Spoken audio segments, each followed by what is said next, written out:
Hello， 大家好，我係烏烏，今日嚟做一道我自己最中意嘅南盤分菜鹽水鴨啊！南京鹽水鴨嘅製作過程有個口訣嘅，炒鹽醃、清滷敷、吹得乾、烀得足。而出品嘅要求呢係皮白、肉紅、綠骨頭。咁接落嚟就跟住一步一步咁樣整佢啦。整之前先將買返嚟嘅鴨洗乾淨，然之後浸入清水入邊浸3個鐘左右，將啲血水浸出嚟。假如係夏天嘅話，最好可以放冰箱，又或者加啲冰塊入去浸。浸血水呢個步驟係皮白嘅關鍵嚟嘅。而家就先嚟做第一步炒鹽醃。鹽嘅用量呢，大概係隻鴨體重嘅7%左右。我呢隻鴨2 K 多啲啲，咁我大概就準備咗150克嘅鹽。據說呢，舊陣時係會用工業粗鹽，但係而家有好多做法都會改成用細鹽。咁用細鹽嚟醃會更加醃得入味，醃嘅時間亦都可以縮短啲。而我喺細鹽嘅基礎上呢，混咗一啲粗鹽入去。咁一陣同隻鴨捽背脊嘅時候，就有更好嘅按摩作用啦。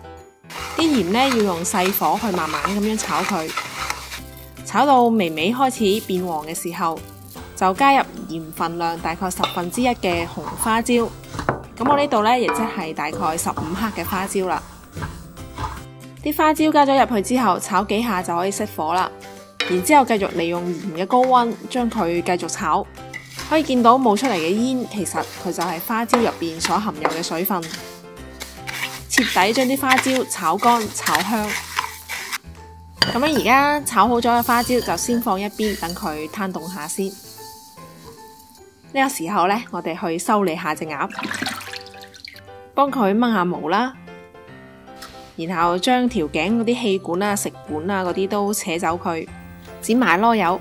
再伸隻手入去，將啲鴨肺等等嗰啲內臟整乾淨。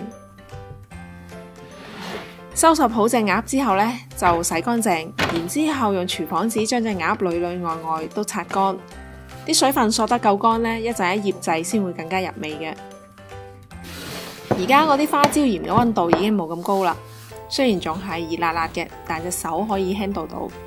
先拿一紮鹽塞入去個鴨籠入邊，俾少少力去捽下佢。個鴨籠四周圍都要捽均勻，然之後就係鴨胸同埋鴨背兩面啦。同隻鴨撳一撳鬆下骨，唔小心斷咗。啲鹽呢唔單止要捽得均勻，而且佢哋仲要需要一個深度嘅抹砂紙啊，捽到個表皮有少少油珠出嚟，令到個鴨好似出汗咁樣。尤其係個鴨胸啊嗰度嘅肉好厚嘅。鹽水鴨最重要嘅步驟可能就係醃製啦，千祈唔可以偷懶噶。最後記得唔好漏咗佢啲手腳腳啊，都同佢哋按摩下啦。服務完畢之後就封上保鮮膜，再偷偷地攞老公用嚟嚇下啲脂肪嘅嗰個健身鐵餅壓喺上邊，放冰箱入邊醃足佢1日1夜。偷懶嘅話最少都要醃1整晚噶啦。接落嚟呢，就係口訣嘅第2步清滷敷。製作個滷水嘅香料就係呢5種啦，有白蔻、香葉、八角、白芷同埋茴香籽。人哋嗰啲老牌飯店呢，用嗰啲秘製陳年滷水，甚至講緊係百年老滷，咁我哋肯定係冇啦。但係呢個滷水做出嚟嘅味道絕對係唔會差嘅。水入邊放入薑片。我諗老粉絲都知道我呢邊嘅薑實在太貴啦，所以我係用乾薑嘅。仲有蔥結啦，同埋啱啱準備好嘅香料包。呢個滷水係需要將佢製作成飽和鹽水嘅。飽和鹽水嘅鹽濃度大概需要係每公升嘅水加入360克左右嘅鹽。冇錯啊，係要好多鹽嘅。好似我呢度4升水就加咗大概1.4公斤嘅鹽啦。而水量嘅話呢，就要睇自己屋企個煲有幾大啦，只要夠浸過成隻鴨咁就 OK 啦。個鹽滷水等大火煮滾咗之後呢，就轉細火，最少煲佢半個鐘，等嗰啲香料嘅味都煲晒出嚟。煲好之後就將條蔥夾出嚟，然之後冚埋蓋焗佢，再等成煲嘅鹽滷水自然放涼，先可以用嚟浸鴨嘅。而家到咗第二日啦，隻鴨就已經醃到入晒味啦。用重物去壓過佢，佢就會硬邦邦。但係咁樣做出嚟嘅鹽水鴨嘅鴨肉先會更加緊實好食嘅。咁而家嗰鑊鹽滷水就肯定已經徹底咁樣凍晒啦，就直接將隻鴨放入去浸就得啦。浸嘅呢一步呢，就叫做清滷夫啦。等隻鴨喺入邊浸個香香於，記得要將隻鴨腹腔入邊嗰啲空氣擠壓，將佢排出嚟，等啲鹽滷可以充分咁樣灌入去個鴨籠入邊。再用重啲嘅盤架喺上邊，將成隻鴨都浸晒入去個鹽滷入邊，浸佢大概3個鐘左右啦。咁而家浸夠時間之後呢，就進入咗口訣嘅第3步，吹得乾。涼乾隻鴨之前呢，先用廚房紙將佢裏外水分都擦乾先，順便將黐喺上面嗰啲花椒粒都整乾淨佢。咁我就會用咁樣一條麻繩纏一纏佢。噔噔，就咁樣就好容易將隻鴨提起身啦。大家都可以用自己覺得方便嘅方法去將佢吊起身嘅。風乾嘅時間係長達18個鐘噶，而且可以放喺戶外一段時間，等佢喺陽光下邊發酵。呢個風乾嘅步驟會令到隻鴨有少少甘香嘅口感，類似帶少少臘鴨嘅風味咁樣。據說呢，傳統嘅做法，浸鹽滷同埋風乾呢2個步驟係需要交替重複做3次嘅。但係我哋自己喺屋企做呢，我覺得咁樣做1次就已經夠晒誠意啦。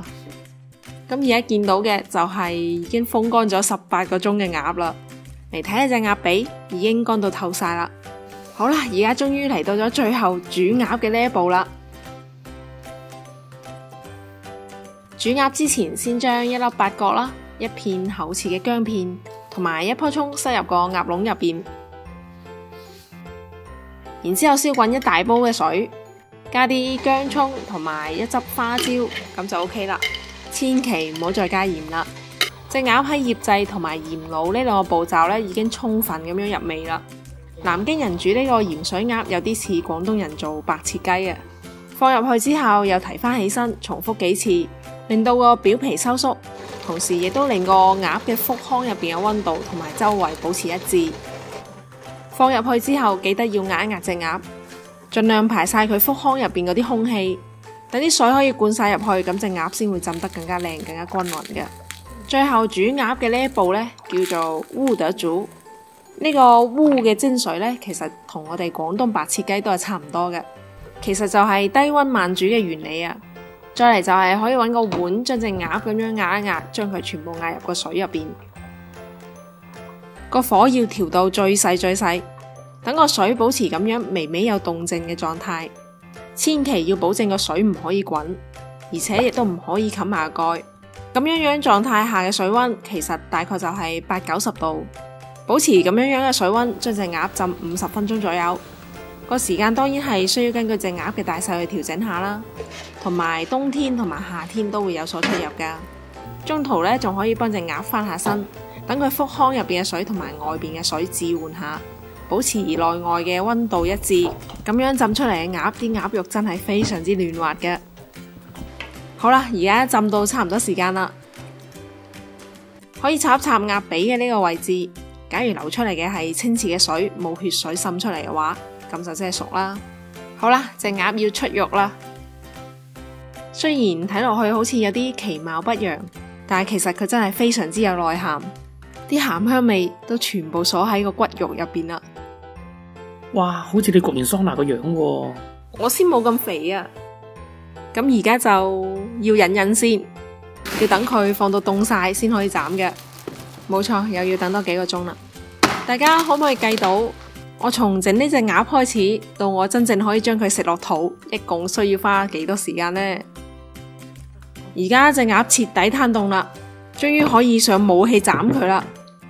我呢把柴刀呢，令到個斬嘅過程睇起上嚟有少少原始同埋暴力，所以我就唔展現太多啦，就俾大家睇下佢有幾皮白肉紅啦。